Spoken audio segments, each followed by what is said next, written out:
Hi guys, I'm Aisha, I'm Emily. and welcome to Perked Up Parenting. Re- Coffee's required. Laundry's optional.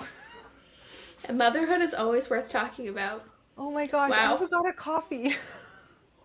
I got distracted by this piece of my hair that was sticking out like this and forgot I'm that I was going to try talking. really, really hard not to have weird like eye twitching moments for the Okay, we're just gonna ignore the clips to pick I up this time because one of the clips from last week's episode, I had this like weird like I'm like sitting here and I'm like and I was like, what am I doing with my eyes? I didn't even notice it, so maybe that's just how you always are. That's just normal. Oh How man. Emily sees me all the time is awkward. Awkward. Okay, I'm gonna stop touching my hair. I haven't worn my hair down in a really long time It's really pretty. because I was sick for so long, and it's Same. okay. I woke up. I went to bed with my hair wet, which I never do, and then we woke up for church, and we were like running behind, and we needed to get breakfast on the way because we went grocery shopping the night before, but forgot to get anything for breakfast. Awesome. Super smart. So Cameron's like, "Hurry, we gotta go," and so my hair was like my bangs were like parted way over here, like swooshed back, and my hair was like messy, and I was like, And I don't everyone have was time like, to you look amazing. worry about it. And Cameron's like, you look fine. It doesn't look like super bad or anything because my hair is like wavy, anyways. Yeah, So if it's yeah. messy, it works. So we go to church, and my friend's daughter, she's like, your hair looks pretty today. Did you do something different? I was like, yeah, I didn't brush it. Just woke up and left. Yeah. But Okay. it was funny. But I fixed my bangs kind of. I brushed them at least because they were like sticking straight up like a peacock. This is more of a poll for the general listeners. I saw a video on Instagram today of how to cut your bangs from someone going to hair school. Should I try it, guys? I Yes. was like, that doesn't look hard. I could do that myself. I just, I literally cut my own bangs based off of a they're TikTok cute. tutorial I saw. Oh, yeah. So if yours look good, Yeah, you could do it. I could do it. Sometimes I mess them up and then I just like let them grow out And for a then week you're and then like it's 2 fine weeks, again. you won't even know that they're messed Yeah. up. Yeah, Yeah. that's the good part about The bangs. difference between a good and a bad haircut is 2 weeks. Yes. And worst case scenario, you just put it up and then it's fine. I never like haircuts in the first week. Like my haircut or my kids' haircuts, I always think they look kind of awkward because they're like freshly cut and then they shag out a little bit and I'm like, oh, that's so cute. I'm so glad we did that. So, I agree. The rare times I've really liked a haircut in the first week, I didn't like it while it was growing out anymore, and I was like, well, that's a bummer because I'm not going to get my hair cut every other week. yeah, That's a that is wild fun. choice. Well, Okay. we had that was a long introduction of nothing. My Welcome, bad. guys. Nobody has coffee. Actually, Emily has canned coffee today. She's I on a do. Starbucks over there. I have no coffee. I have had one this morning, but um, and then we had a series of ideas for today, and We then did. as we were chit chatting before we pressed record, we were chit chatting about breastfeeding, and Emily was like, "Why don't we just talk about this? Because we basically just filmed an episode and didn't get any of this quality content." So, So now we get to try to breastfeeding. remember everything we said. Yeah, breastfeeding. Man, breastfeeding is a really high topic. So one of my very first ideas, the first idea that I, sorry, my sister-in-law is texting me and I looked. Shouldn't do that. No phones. Um, one of my ideas today was about mom shame and like talking about mom shame and I was like, oh, we should like integrate like breastfeeding into that and then breastfeeding is like a whole episode, but I feel like the hardest part about talking about breastfeeding is the mom shame aspect of it because it's pretty heavily like, and I don't care who you are, what side you're on, each side is as bad as the other. Like, I have been given some terrible comments about my superiority or like how prideful I am or just for mentioning that I breastfeed exclusively. And I'm not going to lie, I feel like I do it out of laziness. Like to me, breastfeeding is the lazy default. It feels easy. I think that to some extent I've had an easier go at breastfeeding, but also I think that my first experience, which is what I had actually been talking to Emily about today, is our first experience in motherhood for so many things, like, set us up for how we navigate that experience over and over and over again. So like my first breastfeeding experience was there was some traumatic moments. Actually, I'll share my traumatic moment later in the I do remember avidly like texting. I had a group of friends. We all had babies at the same time, and I'd like text them in the middle of the night and be like, "My toes are curling. This is so painful." Yep. I can I've already never feel had that that. experience again. But like the first one, Lucky. it was quite literally like 8 weeks of like toe curling pain and navigating the time commitment and all of that.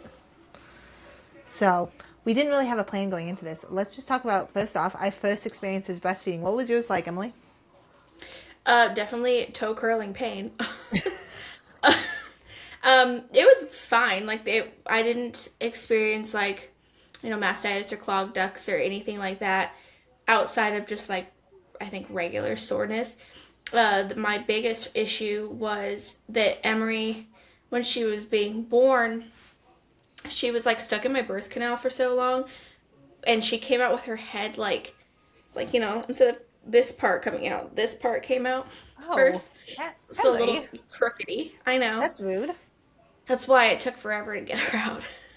But Yeah. anyways, it prevented her from turning her head one way. Well, Yeah. oddly.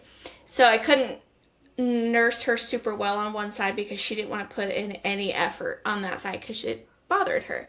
So I had to use a nipple shield for a little bit just to make latching easier on that side for her, which then we got chiropractic care done and fixed her neck and she was able to nurse again. And then I had to like re-go through the whole like building up a tolerance to nursing on that one side, and that was terrible. Oof. But outside of that, like, I think just the basic like just feeling nervous and uneasy nursing in public as a new mom, and like Yeah. um I can remember like being so tense and my own mom coming over and like rubbing my shoulders and like, it's okay to relax. You don't have to sit like this. Oh. But it was fine. I loved it. I enjoyed it. And I also think I did it because it was just kind of a default lazy option. Because I babysat my friends, two children who they are only 11 months apart. So they were both taking bottles at the same time for a while. Oh my And gosh. sitting there mixing up formula, I was like, one, it stinks. And two, I don't ever want to like have to make bottles and wash them and like I don't even like just make that's a washing lot of bottles work. once a week as of right No. now. I like Yeah, for I when you're leave gone maybe for an hour or whatever. for the one time I'm gone during the week, I have to wash bottles, and I'm Hmm. like, ugh, this is gross. I hate Yeah. washing bottles. And then I just am nervous the entire time if I've actually washed every single piece properly. Yeah, that makes me so nervous. I'm like, what if one little piece of bacteria is like up in this area, and I'm Yeah. feels overwhelming. But Yeah. um when Theo was little, like we were starting out, um I had actually pretty significant cracks in my nipples. The one time, I've never, like, as I've progressed through breastfeeding, I have had very little pain, no damage. Like, it's been great. But that first time, I think he needed his ties clipped, and I didn't do it early, and there was a lot of things. But he apparently at one point had, like, the damage was close enough to the nipple, and I like didn't reach out to my midwife because I'm definitely a I got this handled, I'll figure it out by Hmm. myself kind of person. Yep. And he, like 1 a.m., he's like nursing and starts gagging up excessive amounts of milk to the point that he's like, it's like vomiting. And we Mm. like turn on a light, and the vomit is pink. And Oh. it threw me. And I like called my midwife, and I was like, he's vomiting blood. And my midwife had to like come over at 1 a.m. It was actually my student midwife who ended up, like, she's my current midwife that I use. And Yeah. she comes over, and she's like, not a big deal. I was like thinking he's vomiting blood.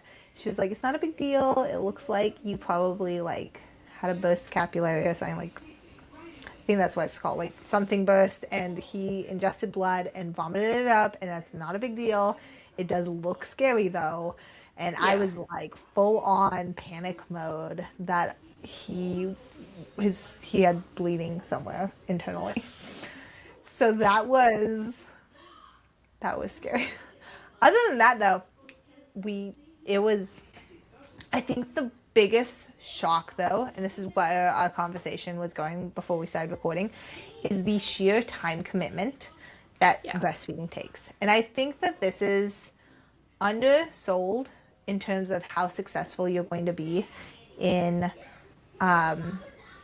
in your breastfeeding relationship the first 3 months. So like you think about that, that's 12 weeks. I'm just exiting like the time commitment, like I have to really think about it. But the sheer amount of time that you have to spend nursing 24/7 is massive, and it doesn't let up. Like you need those first 3 months to establish a milk supply. You need the first 3 months to just to find good rhythms, but also for the baby to be successful because he has to practice a lot at doing something for it to become easy. But Mm-hmm. one of my thoughts was that I, being that I'm on my fifth, like this time felt like a breeze going into breastfeeding. And I was thankful for that. I also feel like to some extent it was like a deserved skill that I had acquired. Like I knew what breastfeeding entailed this time. And so I just carved out the time. Like I was Yeah. sitting on the couch for a good 7-8 hours a day for the first 2 weeks. I Oh, was only during the day. At night, then we were sidelining nursing, and actually this time was really hard to sideline nurse. But I was pretty much on the couch. Sometimes I move outside, but I'm like sitting there just like feeding on demand. If we went places, I budgeted the time before, like if we hit a store, I would nurse before we went in. Sometimes when we came out, depending on how long we were in there. I feel like the 2 hour rule is a lie. it My is. my baby's nurse every 45 minutes. How often do your newborn's babies nurse? Pro- See, I think it really depends because sometimes they will be nursing every 45 minutes, it feels like, and it'll feel like you finish nursing and like immediately have to nurse again. And then other times they'll like all of a sudden go 4 or 5 hours without, Yeah. I have to like force them to wake up and try to eat Yeah. because I'm I in pain. yeah. It I just can't imagine. I've never been a schedule. Did you with any of your babies did you attempt to schedule nursing? No. Okay. I haven't either. But it just takes a lot of time. And I think it's It really does. hard. I would imagine it's hard to go from like if you would with bottle feeding and then you're going to breastfeeding for another baby. I think it'd be really hard. In motherhood there's a lot of like firsts set the tone for consecutives and you build on the skills that you had the prior time. So like this time, Emily, outside of like extreme circumstances, I would assume that your breastfeeding will be fairly easy Yeah. because you've attempted this 5 times, you've successfully done it 5 times, and you just know the rhythm it takes, and so executing that rhythm is now easy. Whereas, Well, and I feel like with Willow, my fifth, it was actually not harder, but I do feel myself kind of like anticipating how much I'm going to be needed, and I almost dread it, and I have to like check myself because it yeah. is a lot. And I have to remind myself too that like I said, I have no desire to sit and mix up bottles and clean So them like and how see. much you're needed by the baby. Yeah, yeah. And like it was really great when I was just one or two kids and I could just sit and relax. But there's a part of me that's like, I don't have time to sit down. And so I have to like I have to remind myself to not schedule my day so compact because I do that often and This is wild like to me actually schedule because in times because it's hard for me. I'm already missing the newborn demand. but I'm missing it because it is a very, very valid reason for me to say, nope, I get to be slow. Like the amount, I feel like I've always felt like the amount of need a newborn takes is to offset how much we want to go, go, go. So it Yeah. is my demand to slow down and demand to be slow. And I And have to so, force myself to be okay with that because I'm not. yeah. But Oh, I mean, I think about it though, and like I would, if I was making bottles, I would still have to sit and feed the baby. Like it's not. I yes. think it makes it easier probably when you're out and about because you can. Can you pre-make bottles? I think you can, right? Yeah. Hmm. Yeah, I'm pretty sure I've seen that. Yeah, you pre-make a bottle and bring it, and you could like have someone else do it for you while you're finishing something. I don't know. I feel like there are things that would make it easier, but it's also just like a trade-off of which hard you want to pick. I had this thought, and this just came back to me last night about how wild it is in westernized cultures that I first thought is how independent can I make my baby versus how close can I hold my baby until they demand independence. Because, and I just want everyone to know, I am completely pro bottle feeding babies if needed. Formula, yes. And we have great options out there right now. I feel like Yeah. we even have some American companies who are stepping up and making. I think at one point, like really, the only way to get good quality formula was to order from Europe. And I think that we're slowly navigating a shift, and there's becoming more and more availability to really high quality. I think that formula companies are. I feel like I land in all of the spaces. Like I am literally the middle of the Venn diagram. I'm like, yes to breastfeeding. We need far more support and awareness of how to be successful in it. But also like your baby needs to be fed, but also that's like the ground zero goal. We can't have just baby being fed the like only goal that we have. We need to do it with stamina and reverence for the baby and so like if you need a bottle feed, awesome, do that. My heart goes out to those who pump and bottle feed. That's wild to me. Like I could never. But also, so I have no like qualms with any of these things. You do what you're gonna need to do. But I really do think that we have companies that are there for the money, and that there quite obviously is like a financial benefit to companies pushing this independent look. If you bottle feed, you could be away from your baby more. And like when we like step back and like look at the reality of how we promote independence in the female sphere, especially since we've both had 5 babies and we know how quickly that independence goes, it is wild to me that we are pushing any women to be independent of their baby in the first 18 months. That goes so fast. Yeah. It's not necessary. No, Like, that's so fast too. And oh man, now I'm having all these like thoughts on what actual feminism is, but that's not what the topic is. We'll save I that for knew another time. this like OG, like, she was probably like in terms of political alliances, probably more on the liberal side. I loved her. She came up in the Little HE League, was a lactation consultant. And I loved getting to talk to her because she was very much, when we come to feeding our babies, all options are viable, but we have to do it in a respectful way for them. So, like, if you're going to bottle feed, you are the one to do it. You Yeah. still need that bond. This is not an excuse Yes. to let other people bottle feed your baby. You still do it. We do not prop because propping is Dangerous. negligent Yeah. and dangerous. Dangerous, negligent. It's not They go like, together, yeah. yeah. So you're like, this is not some excuse to gain independence. You are with your baby, holding your baby that entire time that you are like bottle feeding your baby. And so realistically, we should never have to have a conversation about how much of a time commitment the like bottling versus breastfeeding is, Because a baby is a time commitment.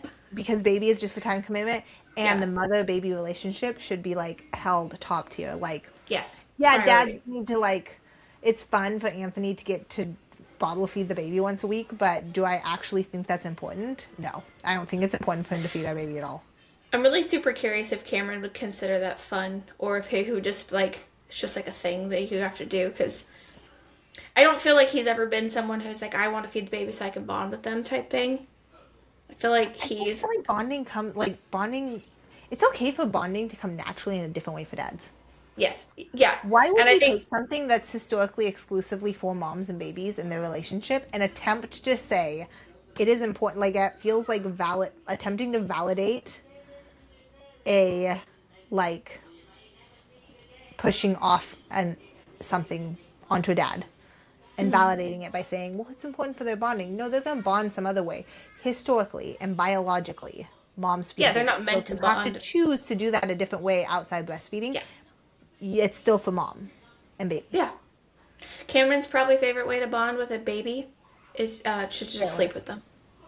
Yes. Yeah, Anthony. Straight Anthony's take a big nap. in, yeah. He's like, I'll go take a nap shirtless with the baby. Skin to skin, Yes, exactly. sleeping, Sign me up for the bonding. nap. I'm like, Yes. that's nice. Joy. But then I feel like once they hit like 2 years old and they start like playing and like I don't know if your 2 year olds are rough. My 2 year olds are like to rough house. Oh, So like oh, once they so get to that, I feel like that's when dads are like, all right, yeah. here I am. This is my Yeah. time to shine. Yesterday, Anthony's showering and Mo's like pounding on the door. He's like, I'll take you down. I'm going to take you down. And Anthony's like, you're not taking me nowhere. I'll fight you. And Mo's like, I fight you. And he's like punching the door. And I'm like, what is wrong with you guys? No. I love it. Oh my gosh, Willow has been the same way. She just like will come out of nowhere and like she was on the phone. Well, I was on the phone with my mom. She took over. I was like, "Are you excited to see Grandma next week?" She's like, "Yeah." And I was like, "You gonna hug her?" She's like, "I'm gonna beat her up." And I was like, Yeah.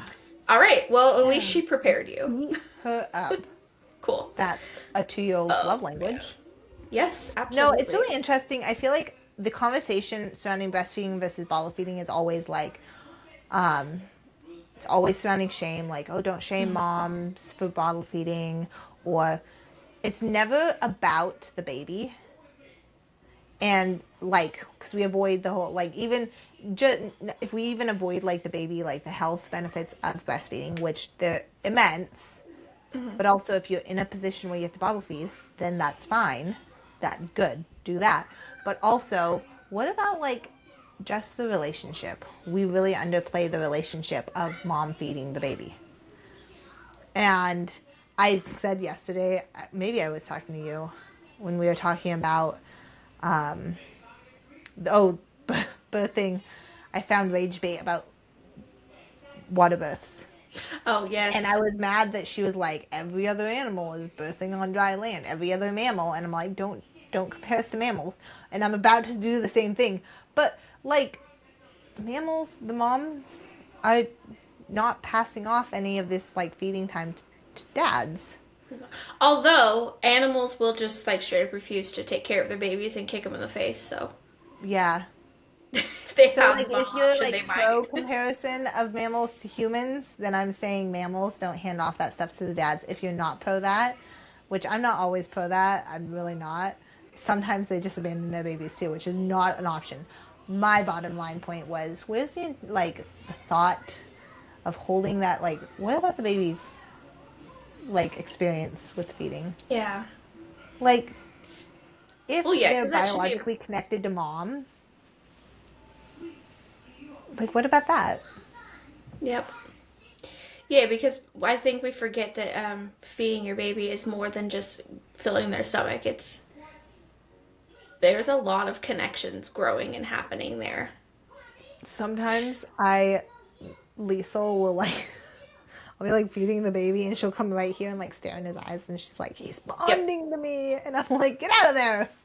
He's bonding to me. Which pulls in so many other conversations like doom scrolling while nursing. Yep, that's what I was gonna say too. I mean, When because we I are almost not said, making eye to eye contact, was it? I saw some study about how when we are staring at screens, it like our blank faces register the same as fear in our children. yep, Like, and our they don't babies are understand the looking at difference. that. Well, my kids even notice that with me because, like, if I'm scrolling on my phone and Emery walks over to me, she's like, "Are you irritated with me?" I'm like, oh, no, I'm not. She's like, you look mad. And I was like, nope, that's just my face when I'm scrolling, I guess. And so I can only imagine a baby who has, like, very little brain development, how they're perceiving that. Yeah. Because I was going to bring that up, too, because I almost said, like, if you are choosing to bottle feed, like, maybe you need to make more eye contact. And I was like, that's not even fair, because I rarely do that, honestly. I'm pretty much always scrolling or Breastfeeding texting. moms need to make more eye contact too. Yep. I Yep. catch myself on that all the time. And I will tell myself if I'm not going to make eye contact, it better be because I'm reading a lot of book. Because at Yeah. least I am like, then they're getting to hear literature. Yeah. And so oftentimes right now I'll read the Bible when I'm nursing if I want to like do something. Mm-hmm. But other than that, like we are supposed to, like, it stuck in my brain when a chiropractor told me at one point that our desire to like stroke the back of our baby's heads is like a primitive, like, to round the back of their head post birth. Oh.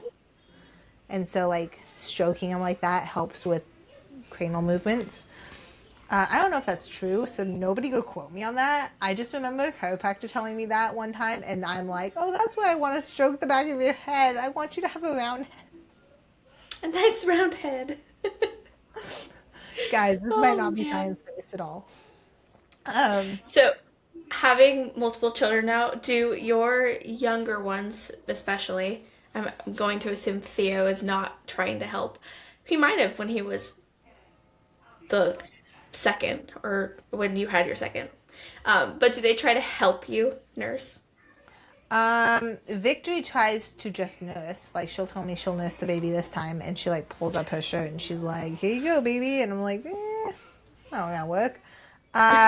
Lethal did. I think she's the only one who helped me. And she would, like, hold my boob and, like, squeeze it, or, like, try to, like, shove it in the baby's mouth so that I was like, yeah, I don't need help. I'm okay, actually. Yeah, that's been my experience with my girls. None of my boys have done it, but all my girls are like, here, help. I'm like, that's okay. It's really a one-person job, guys. Thank you. Oh my gosh. They'll be great someday. My niece is obsessed with nursing. She's turning 3. She's 2 right now, turning 3 in August, and she is just, anytime that that Augustine cries, she's like, oh, he wants your boob. Yep. He wants your boob. And I'll like start nursing, and she's like, oh, he really likes your boob. You got a big boobie there. He likes it. And I'm like, oh, thank you Thanks so much. I love, I can't remember which kid it was. I think it was Maggie, though, with Willow, that would say that every single time. Man, she just really likes that boob. It's really big. It's like bigger than her head. I'm like, okay, thank you. It's very kind. So nice. Thanks for the comment. It's really painful too, so. Oh man, kids are funny. I love that children have like, I have never nursed in front of a child who was like, don't look, or like that's weird or anything.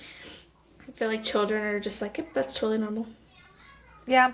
I feel like I haven't really nursed in front of any kids that think it's weird.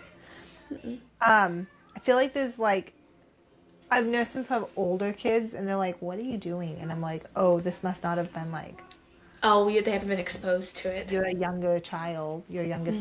I think about that all the time when we have our last one. I'm like, okay, I'm going to have to get this kid around babies and nursing moms, because they're going to miss out on so much. Oh man, I never thought about that. Yeah. This is why a village is important.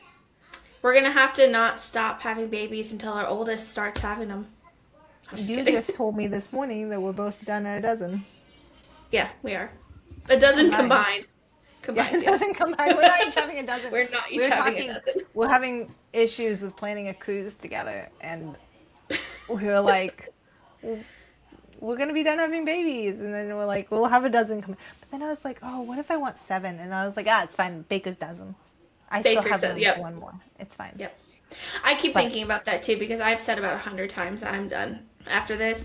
But I know that the reality is going to be that in 2 years, I'll be like, Well, what about one? I don't know that that's ever gonna go away. So at some point, I'm gonna have to like, We're just gonna have to be done. yeah. I don't know. That's a weird It's a thought. whole nother topic. I It I I really do is. think that we might be done though after one more. I, I had that thought. We went to Silverwood, and I had that thought. I was like, oh, I'm gonna be happy with one more and be done. I'll be okay. my biggest like holdback to having a sixth was that like Willow is a very independent toddler.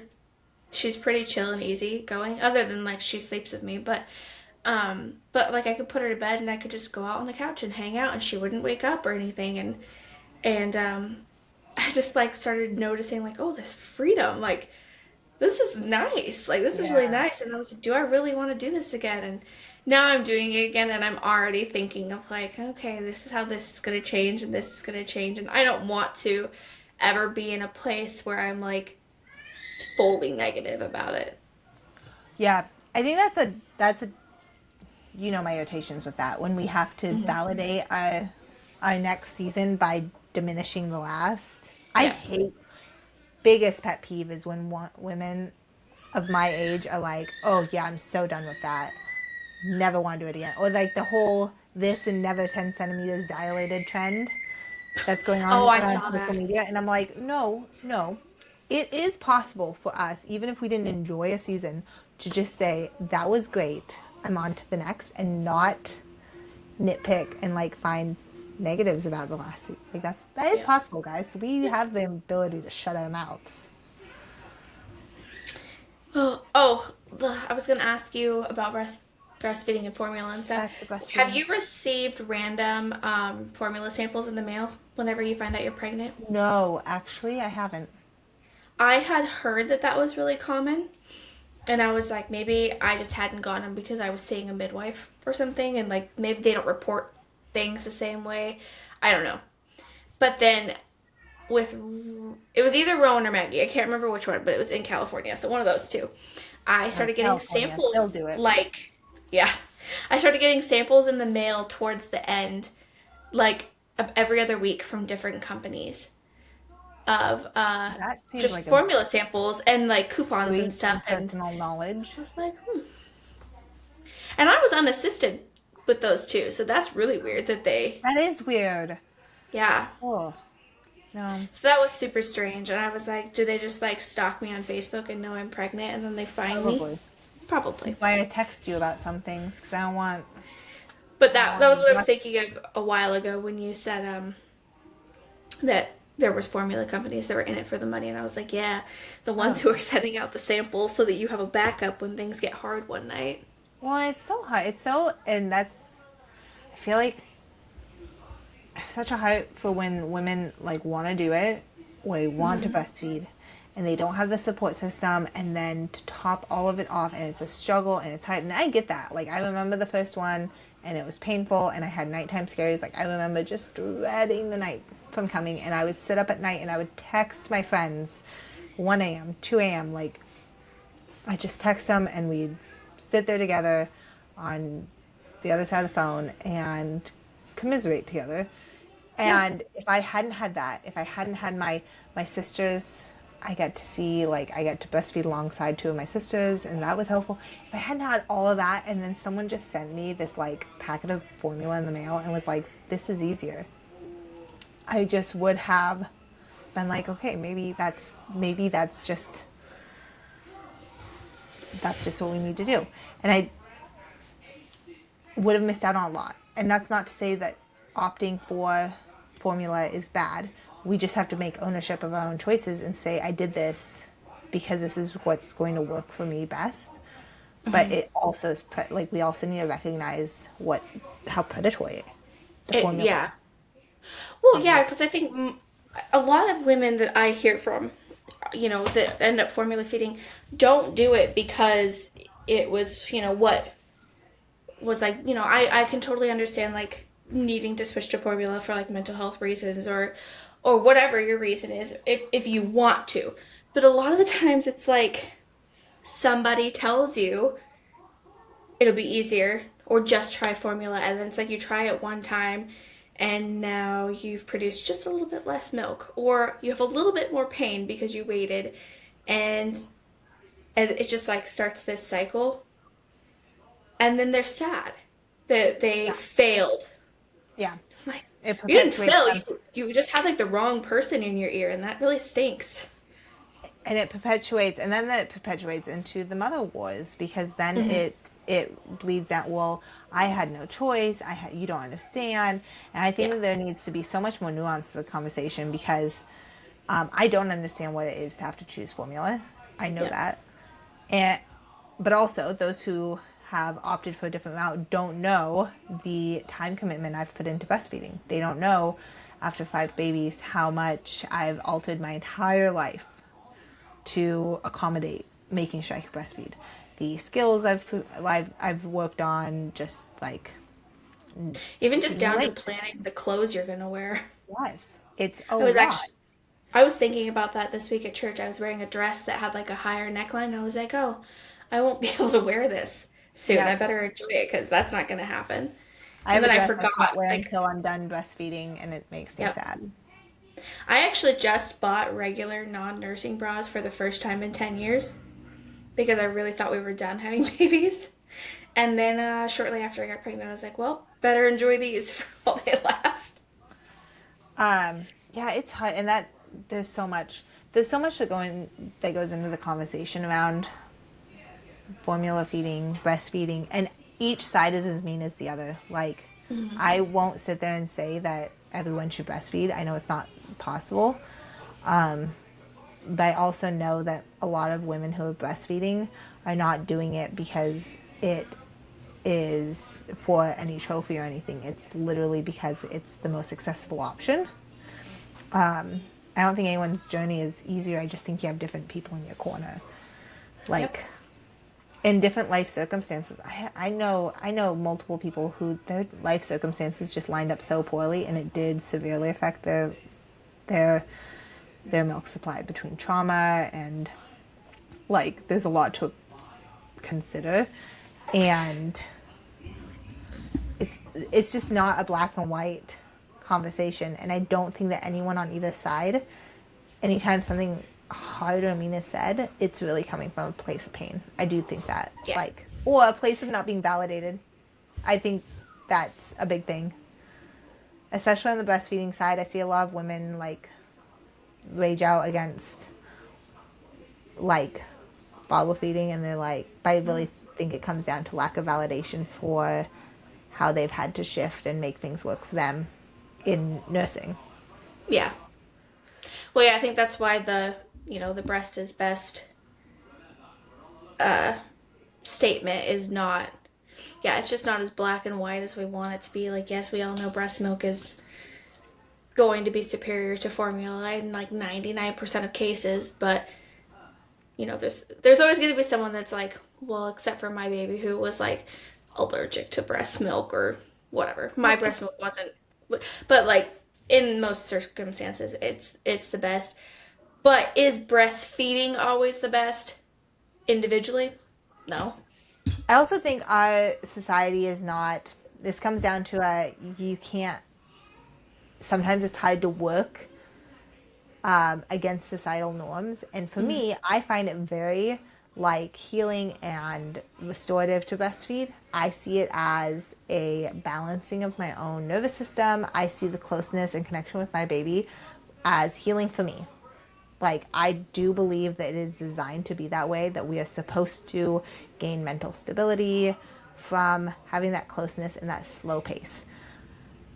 It is not the cultural view. And so if you're working against that, I do not blame moms for not being able to have that mindset shift, because it doesn't look productive. Yeah, that's my one of my biggest struggles with it is it doesn't feel productive. It feels like a lot, like Yeah.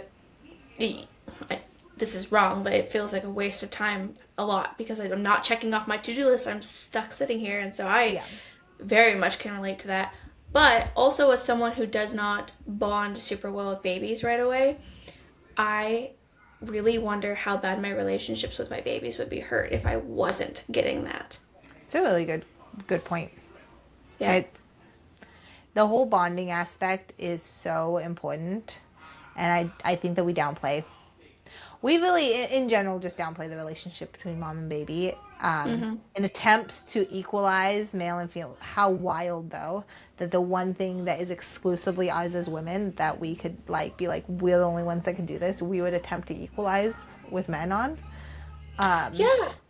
I saw a that's wild. post I saw a post today that was like true femininity is recognizing that like women women could do everything that men do to an extent, but like we do things that men could never do, which is breastfeeding and giving birth. And That was so that, they were like femininity is actually focusing on the fact that like we already do this really great thing. We don't have to like try to bring them we down how for it. wild would it be when we if we stopped focusing so much on beating men and just like do what they can't do, literally, like just grow a human, feed it with your body, uh, or just like embrace. And if you can't feed it with, if you, breastfeeding's not for you, embrace that like one-on-one relationship. That Mm-hmm. even if dad did all the things you were doing, it would not be the same because physiologically, No, it's not the same. yeah, no, we are definitely meant to bond in a very different way with our babies, like outside of breastfeeding, completely ignoring Mm-hmm. that like moms bond with babies differently than dads, and that's why it's been the typical like moms stay home and dads go to work type thing because in the early days like that's just who they crave. Yeah. And Someone's even gonna in make them other mad when I start cultures where it's not common for moms to stay home and they're like eating. doing physical labor, who's the baby with? Yeah. Mom. We got that Yeah. special magic. Yep. So, okay. Yep. That was a Oh little bit man. all over the place, but I I love just thought talking of about like eight breastfeeding. other topics we could do now. Yeah, Just from that. I love talking about breastfeeding. It's a just bonding with babies in general. And I think my again, we've talked about how much my opinion on like babies and newborns has shifted since I started doing Charlotte Mason, and just like this idea of offering babies every bit of like just recognition as a whole human and to Yes. consider like all the time. I think it's amazing that I get to be the one that facilitates Augustine's like sleeping life right now. I get to help him like get his best sleep. I get to help him get his best meal. I get to help him establish a connection with all of his siblings. I get to help him like facilitate his play and like live his best life, and I get to do all of that. Like that's amazing. That And and what I'm a privilege that we get to do that. It's cool. yeah. It is a privilege. Like a whole human is being formed, and I get to be the one that's like holding that for him. That's a lot of responsibility. So much Holy responsibility. Oh my cow. gosh. I just got scared for a second, like I don't Be already scared, have five Emily. You're gonna do it children. again.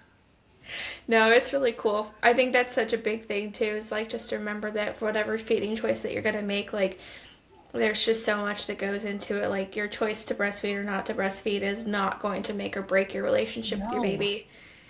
I Because mean, it goes they're beyond more that. than just a stomach. Yes. But no matter what choice you make, and even and I would chide the breastfeeders on this even more, is that Uh-huh. don't let it pass by you willy nilly that that's a connection point. Yep. Because I do think that I can fall into laziness with breastfeeding being a connection, and Yes.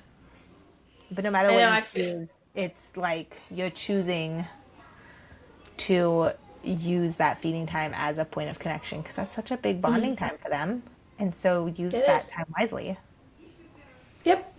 Make that eye contact. I guess we should just all put our phones down. Oh my gosh. It's That's rough. a struggle. When am I going to talk to you, Emily? um, when you're sleeping, it's I fine. would quite literally get rid of my phone during the day. Like, I'd be happy to not have it on me, except for the fact that all of my friends are now long distance friends. I All my really close friends. know.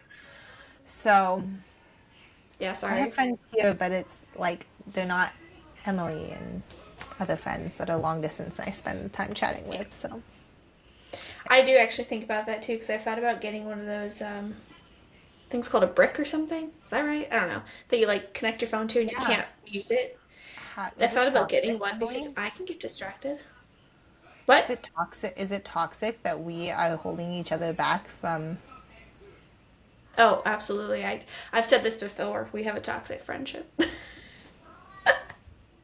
Actually, okay, speaking of our toxic friendship, little tidbit, we talk to each other every single day, and Aisha doesn't even know my birthday. So. Oh my gosh. I asked her what my favorite color was, my birthday, and my middle name, and I knew all three of hers, and she's like, well, I don't know any of them. This is wild to me. This is revealing. Okay. No, to be fair, I only know your birthday because it's like 2 days away from Rowan's birthday. And I know your middle name because it's on Facebook. It's on Facebook. My middle name is on Facebook. Everyone should know my middle name. Yep. My birthday is easy because it's right after Christmas and right before Rowan's birthday. And I knew your favorite color because I just asked you your favorite color for some reason. I think it was when I was sending you presents. What's my favorite color? Blue. What? No, it's not. Well, you just told me it was blue the other day. No, I didn't. I've never did. seen blue. Ew. What's your favorite color? Like sage green. Forest green. See, you told me it was blue, I It swear. might have been in context to something you were purchasing. Oh, maybe. Okay. Okay, well, never mind. I didn't know your favorite color. Haha. But I knew your birthday. Alright, well. Okay. Well, that's it, guys. Enjoy your week. Yep, thanks for hanging out with us while we talk about, 100 things instead of just one. And like breastfeeding. usual. And all the other things that you got today. We'll see you guys next week. Yeah. Bye.